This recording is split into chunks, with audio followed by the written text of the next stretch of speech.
I never saw it coming. Or maybe I did, and just didn't want to admit it. My name is Daniel. I'm 38, living in Fort Worth, Texas, and I've spent the last decade working as a systems analyst.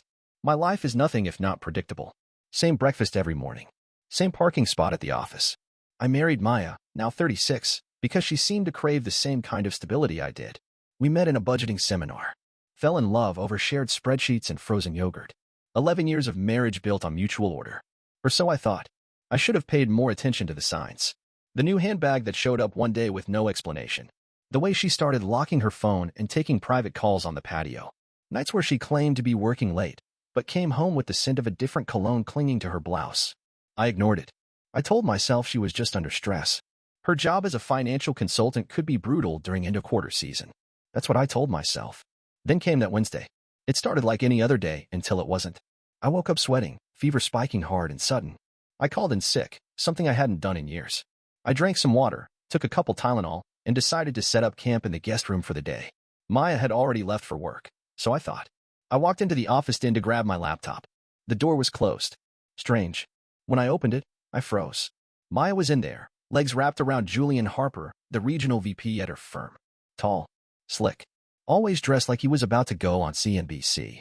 His hands were all over her, lips too, and they were so wrapped up in each other they didn't even hear me. For a few seconds, I couldn't move, couldn't breathe. Julian was the first to notice me. His head jerked up. Maya turned around slowly, eyes wide. "Daniel," she whispered. I didn't yell, didn't throw anything. I just stood there, hard hammering, and said quietly, "Both of you need to leave. Now." Julian tried to smooth his shirt.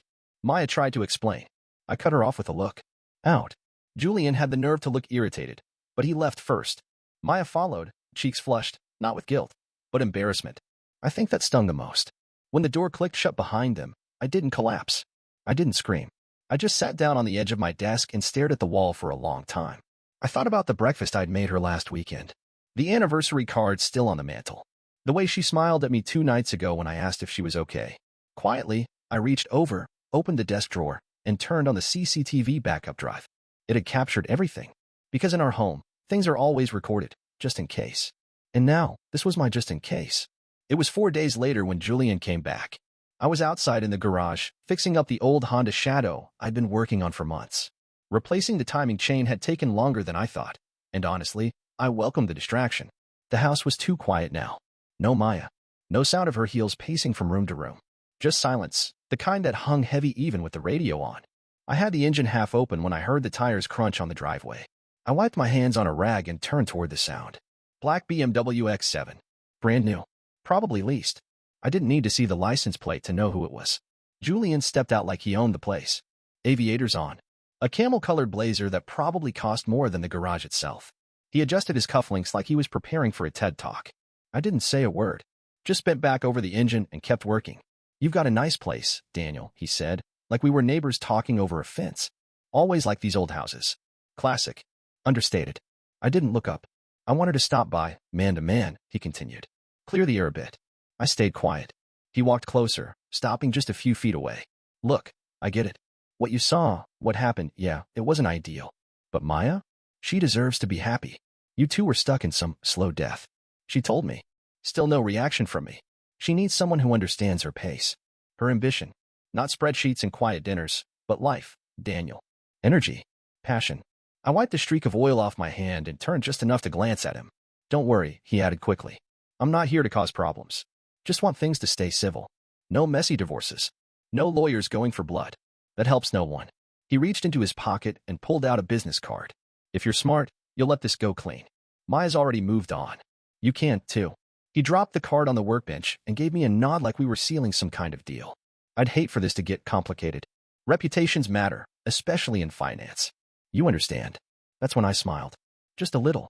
Then I turned my back to him, calmly walked to the sidewall, and punched the garage code. The door whirred down slowly. Julian stepped back just in time. The last thing he saw before the door shut was the little red light blinking on the corner of the ceiling. My security camera had been on the entire time. He just handed me everything I needed and didn't even know it. The next morning, I made a call. Not to Maya. Not to a lawyer. Not even to a friend.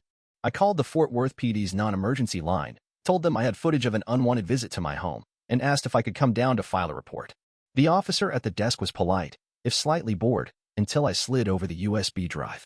The moment he watched the footage, Julian stepping out of his car, walking onto my property, issuing veiled threats, his whole posture changed. "You did the right thing, sir," he said, rewinding to catch the moment Julian mentioned reputations and no lawyers. This is admissible, especially with the audio that clear. I signed the paperwork, filed the report, and left with a copy of the officer's card in my wallet. I didn't feel triumphant. I didn't feel scared, either. I just felt, still, like I had finally taken one step away from the wreckage instead of sitting in the middle of it. That night, around 7, my phone lit up with Julian's number. I stared at it for a long moment before I answered. "Daniel," he snapped, voice tense. "What the hell did you do?" "Pardon? You sent the cops to my office." "My office? You think this is some kind of game?" I leaned back in my chair, glanced at the muted security feed on my laptop. "I think," I said slowly, "you should probably speak to a lawyer." Silence. "You're not going to get away with this," he hissed. "You're bitter. That's all this is." I didn't take the bait. "Have a good evening, Julian." I hung up. Then I sat in the quiet, watching the security cam loop back to the moment he stepped onto my driveway, thinking about how easily he'd cornered himself. He thought I'd break, or yell, or crawl away quietly. But men like Julian always forget one thing. Guys like me don't bluff. We measure. We document. We wait. And when the time's right, we move with precision. I wasn't trying to ruin him. He just handed me the tools to do it. 2 days later, the police charged Julian with harassment and criminal trespassing. They'd reviewed the footage, confirmed my statement, and determined that his little intimidation stunt wasn't just unwanted, it was illegal. He'd stepped past every line he thought he could blur with charm and expensive shoes. The moment the charges hit, Maya lost her mind. It started with a wall of text that lit up my phone just after midnight. "Maya, how dare you? You're seriously trying to destroy his life over one visit? This is vindictive, Daniel. It's pathetic. I can't believe you'd stoop this low. No wonder I left. You're not a man. You're just a weak, bitter little shell." I read it twice, then turned my phone off and went back to sleep. The next morning, I scheduled a meeting with Marcus. Marcus Baird had been recommended by a colleague who handled our firm's risk audits. He was a corporate attorney with a background in complex litigation. No frills, no hand-holding, just facts, sharp suits, and surgical precision. When I explained what had happened, my discovery, the threats, the police report, he didn't flinch. He just leaned forward and asked, "What do you want?" "I want this clean," I said. "No games. No mess. Just clean separation. And I don't want her walking off with everything." He nodded once. "Then let's start with leverage." That same afternoon, Maya was served the divorce papers at Julian's address. I don't know what conversation that sparked behind closed doors, but less than 12 hours later, a letter arrived from Julian's lawyer, a thick, smug little packet stuffed with legal posturing. In it, they demanded a retraction of the harassment complaint and a formal apology, or they'd pursue defamation and emotional distress charges against me. It was all wrapped in fake politeness and padded with Latin phrases meant to sound intimidating. Marcus barely glanced at it before chuckling. "Empty threat," he said, tossing it back onto the table. "They're swinging wildly. It means they're scared." We sent no reply, just continued with the filing. The next morning, Maya texted again. "Maya, you really want to do this? Drag everything through court? Embarrass both of us? You think your little lawyer friend scares me? I'll ruin you before you touch a cent of my money." I didn't respond. What she didn't know was that every one of her messages, every accusation, every threat was being saved. Archived. Timestamped. Cataloged. I didn't have to retaliate. All I had to do was keep letting them talk. Because the louder they got, the clearer the picture became. And I was building a case with the same methodical care I used for everything else in life, quiet, focused, and impossible to ignore. It started small. A couple coworkers began acting colder than usual. Emails that used to come with greetings now just had bullet points. Meetings where I used to get nods and casual jokes were suddenly stiff, silent affairs. I couldn't figure it out until Carla from HR gave me a warning look as I passed her in the hallway. That night, I checked Maya's social media. She'd posted a long caption on an old wedding photo of us, filtered in black and white. Some people confuse control with love. I stayed quiet for years, but no more. You deserve to be safe, even when it means letting go of the person who made you feel small. The hashtags told the rest of the story. Hashtag Hewison Woo It Hot. Hashtag emotional abuse. Hashtag moving in stronger. It didn't take long for Julian to follow up with his own post, some ridiculous picture of him and Maya on a rooftop bar, captioned, "To everyone who ever had to escape the quiet manipulators, stay loud." Friends from our shared circle liked the post. A few commented, "Proud of you both. You deserve happiness. Takes courage to leave toxicity." I didn't comment. I didn't even scroll through the full thread. But the damage was done. Over the next week, 3 old friends stopped texting. My old college roommate, Aaron, left our group chat without a word. A neighbor I used to share beers with now waved from his porch instead of walking over like he used to. It was like someone flipped a switch, and suddenly I was the villain in a story I hadn't even been told. I spent one long night in my office, just sitting there, trying to decide if I should defend myself. Post screenshots. Write a calm, reasoned rebuttal. Instead, I opened a new folder on my desktop and named it Divorce Evidence Archive. I started dragging in everything. Screenshots of Maya's texts. Audio files from voicemails. The PDF of Julian's lawyer's threatening letter. Even the social posts with dates and usernames captured. Then I opened a spreadsheet, labeled each entry, tagged it by tone, sender, and relevance to the case. I didn't need applause. I didn't want sympathy. But I sure as hell wasn't going to let lies rewrite the truth. They could spin whatever story they wanted online. Let them posture and hashtag themselves into a corner. Because when it came time for court, and it would come, I wasn't walking in with bitterness. I was walking in with a digital arsenal and the quiet certainty that receipts don't lie. A week later, Marcus called me late in the afternoon. I had just finished logging a new batch of screenshots when his name popped up on my phone. "You're not going to like this," he said without preamble. I leaned back in my chair. "Hit me." "Julian just filed for a temporary restraining order against you." I blinked. "He what?" "Claims you've been stalking them. Says you parked outside their apartment 2 nights ago and took pictures of them through the window." "That's a lie." "I know. But he submitted a photo, your car parked across the street from their place. Timestamped and everything." For a second, I felt the floor tilt under me. The cold rush of panic flooded my chest. I hadn't been anywhere near their place. I knew better than that. But the photo, that was my car. Same make. Same model. Even the custom plate looked just like mine, though the resolution was low. "It's a setup," I said quietly. "Of course it is.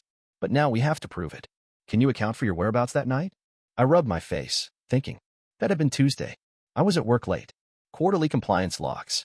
I remembered grabbing Thai food around 7, eating it in the office kitchen with 2 of the guys from the IT team, Ronnie and Jamil. "Wait," I said. "My car has a GPS tracker." "Excuse me." "My company installed them as part of a fleet card program. It logs every trip I make, every stop. I never bothered to remove it." Marcus laughed once. "Bless your boring, analytical heart." The next day, I emailed the fleet administrator at work and requested my GPS records for that week. They sent me a certified document within the hour. Every location, every timestamp. Tuesday night? I'd never left the office zip code. The furthest I went was a mile down the street for takeout. I texted Ronnie and Jamil. They both replied within minutes, agreeing to sign affidavits confirming we had dinner together in the break room. Marcus drafted the statements and had them notarized that evening. We now had certified GPS data, 2 eyewitnesses, and a location timeline that made Julian's photo not just false, but impossible. And that's when it hit me. Julian didn't just make a bad move, he made a criminal one. Fabricating evidence. Filing a false report. Perjury. I felt the panic lift, replaced by something colder, clearer.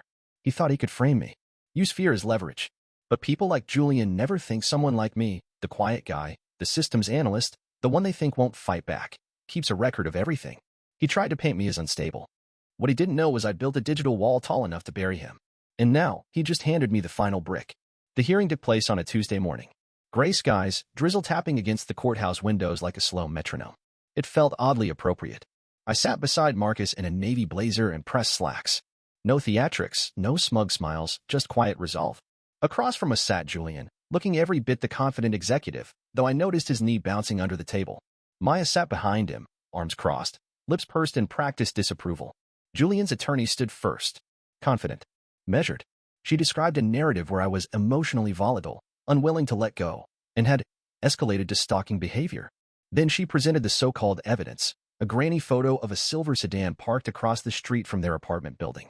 "Your Honor," she said, "this photograph clearly shows the respondent's vehicle near the residence of Mr. Harper and Ms. Torres. This presence was uninvited and intended to intimidate." The judge looked over the photo, then turned to Marcus. "Your response, Mr. Baird?" Marcus stood slowly, methodically, like a man who knew exactly how hard he was about to hit. "We contend that the photo is fabricated, Your Honor," he said. "And we have irrefutable evidence to prove Mr. Torres was nowhere near the location in question on the night cited." He approached the bench and handed the judge a packet of documents. "This," he said, "is certified GPS data from a third-party fleet management company showing Mr. Torres's vehicle remained within a 3-mile radius of his workplace the entire evening. This," he continued, "is an affidavit from the company's administrator confirming the system's integrity. And these, he tapped the next pages, are sworn affidavits from 2 employees who were with Mr. Torres during the exact time frame of the alleged incident. The courtroom fell into silence. Julian looked straight ahead, frozen. Maya shifted uncomfortably behind him. The judge reviewed the documents, eyebrows rising just slightly.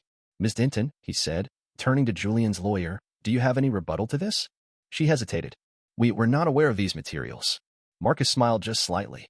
"They were submitted through the clerk's office 24 hours in advance, per court procedure." The judge nodded and leaned back in his chair. "Request for restraining order is denied," he said plainly. Then he added, more pointedly, "and I am referring this case for criminal investigation, possible charges for filing false evidence and perjury." Julian's face drained of color. Marcus leaned in close to me, just enough to whisper, "That's check." As we exited the courtroom, Maya shot me a glare, but I didn't return it. I wasn't here to gloat. I was here to finish what they started. And now, finally, the tide had turned. Not because I shouted, but because I never needed to. 3 months later, Julian pled out. The DA offered a deal, lesser charges in exchange for full cooperation and a public apology. He took it, of course. The alternative meant prison time. The final judgment was swift: 12 months probation, a hefty fine, and a court-mandated therapy program for coercive behavior and misrepresentation. The cherry on top? His employer, an elite regional financial firm, terminated him quietly. No dramatic press release. Just a line at the bottom of a quarterly report: personnel adjustments. Word spread fast, though. Clients withdrew accounts. Colleagues cut ties. Maya didn't take the fall as hard at first, but it caught up with her soon enough. After the judge denied her request for spousal support and dismissed her financial demands, thanks in no small part to Marcus's meticulous defense, she was left in a mess of her own making. Her involvement in Julian's false accusation didn't warrant full criminal charges, but the court mandated a diversion program and psychological evaluation. Her reputation as a financial consultant tanked. A few clients dropped her. One firm she'd been hoping to join rescinded their offer. I found out later through a mutual acquaintance that she'd moved back into a small rental on the edge of Arlington, nowhere near the luxury complex she and Julian once flaunted. The house? I kept it. Clean title. Paid in full. When the judge ruled, he made it clear there would be no redistribution of property, no retroactive claims. Maya had walked out. The house stayed with me. Marcus didn't say much afterward, just handed me the final folder and gave a nod. "You did everything right," he said. "Quiet. Smart. Documented." I offered him a handshake, but he surprised me with a clap on the shoulder. "You ever need legal work outside divorce?" he added. "Call me. Clients like you? Rare." A week later, I walked into the guest room, once Maya's yoga space, and packed up the last of her things. Folded sweaters she'd never worn, crystal candle holders, half-used serums from a vanity drawer. I dropped them in a box and labeled it, "Return to Sender." I didn't bother mailing it. That weekend, I sat out on the back porch with a glass of bourbon and watched the sun dip low behind the line of trees. No noise. No chaos. No damage control. Just silence, and this time, it felt different. Not lonely. Just clean. I didn't win by shouting louder. I didn't tear them down with drama or rage. I just let the truth do what it always does when you give it space and time. Expose everything. Maya and Julian had built their little empire on performance and pretense. But when you remove the stage, the costumes fall apart, and all that's left is the wreckage, which, thankfully, wasn't mine to clean up. It's been 8 months since the hearing. Life got quiet again, but this time, I chose it. Not out of avoidance or routine, but because quiet started to feel like peace instead of absence. I spent the first few weeks decluttering. Not just Maya's things, but anything tied to what we used to be. The floral curtains she loved? Gone. The set of wine glasses we never used? Donated. The couch we bought together from that overpriced boutique in Dallas? Replaced with a simple, dark leather one that didn't pretend to be more than it was. I painted the walls in the bedroom a shade of slate blue. I swapped out the framed wedding photo in the hallway for a vintage print of the Texas Hill Country. Slowly, room by room, I took the house back. Weekends became mine again. I started kayaking at Eagle Mountain Lake. Just me, the water, and the sound of oars slicing through stillness. No spreadsheets. No strategy. No analysis beyond reading the weather and feeling when to turn back. It wasn't exciting. It wasn't dramatic.